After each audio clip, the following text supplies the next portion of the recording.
Aisha was 27 years old when she finally got the proposal she had prayed for all her life, and everyone around her said the same thing.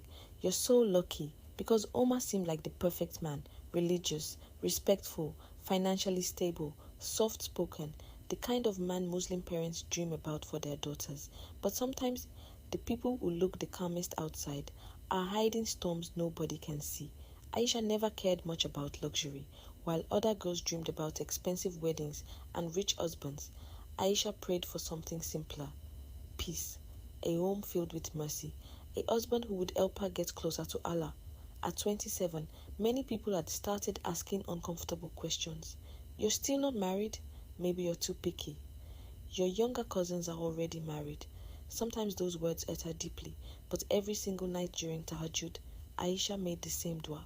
Ya Allah, grant me a righteous spouse, someone who will be good for my dunya and akhirah. And then one evening, everything changed.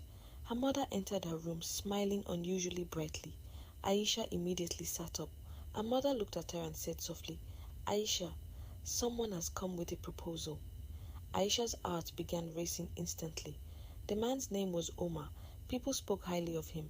He owned a growing business. He was financially comfortable, not extremely rich, but stable, responsible, the kind of man who could provide peacefully. But what impressed people more than his money was his character. He prayed regularly at the masjid. He respected his parents. He avoided unnecessary mixing, and everyone described him as calm and mature. Even Aisha's father smiled and said, this is the type of man fathers pray for. For the first time in years, Aisha felt genuine hope. The families met the following weekend. Aisha felt nervous the entire morning. Her hand shook while pouring tea. But when Omar entered the room, something surprised her. He lowered his gaze respectfully. He barely looked at her directly, and somehow that made her trust him even more. The conversation felt calm, easy, natural. Whenever Aisha spoke, Omar listened carefully without interrupting. Then suddenly, Omar said something that touched her heart deeply. I don't want a perfect wife. I just want a peaceful home where we help each other get closer to Allah. Aisha lowered her eyes immediately, because those were almost the exact words she had made dua for. That night, after everyone slept, Aisha cried quietly in sujood, not from sadness, but from gratitude. For the first time in a very long time, she truly believed Allah had answered her dua. A few weeks later, they got married. The wedding was simple, beautiful, halal, no extravagance, no unnecessary showing off, just family, smiles, and duas. Aisha still remembered the moment she entered their new apartment for the first time. She looked around quietly and smiled. It wasn't luxurious, but it felt peaceful, and that was enough for her. The first few days of marriage felt warm. Omar smiled often. He spoke gently. He brought home her favorite snacks without her asking, and every night before sleeping, Aisha thanked Allah. Sometimes she would sit alone and whisper, Ya Allah, thank you for this blessing.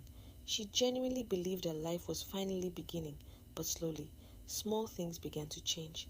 Very small things. At first, Aisha ignored them. Sometimes Omar spent hours scrolling silently on his phone. Sometimes she spoke, and he barely responded. Sometimes his tone became colder unexpectedly. Then minutes later, he acted completely normal again. And every time Aisha noticed something strange, she convinced herself, maybe he's just stressed. Marriage takes adjustment. Don't overthink. She wanted peace so badly that she ignored the discomfort growing quietly in her chest. One night, while Omar was in the shower, his phone lit up beside her on the bed. Aisha wasn't trying to invade his privacy. In fact, she almost ignored it. But then another notification appeared, and another. Her eyes moved toward the screen unintentionally. Then suddenly, her stomach dropped, because the sender's name was a woman's name she had never heard before, and the message said, I miss talking to you. Aisha froze completely. The sound of running water continued in the bathroom, but inside her chest, everything suddenly felt painfully silent. What do you think Aisha should do next? And do you think she's ignoring red flags or misunderstanding the situation?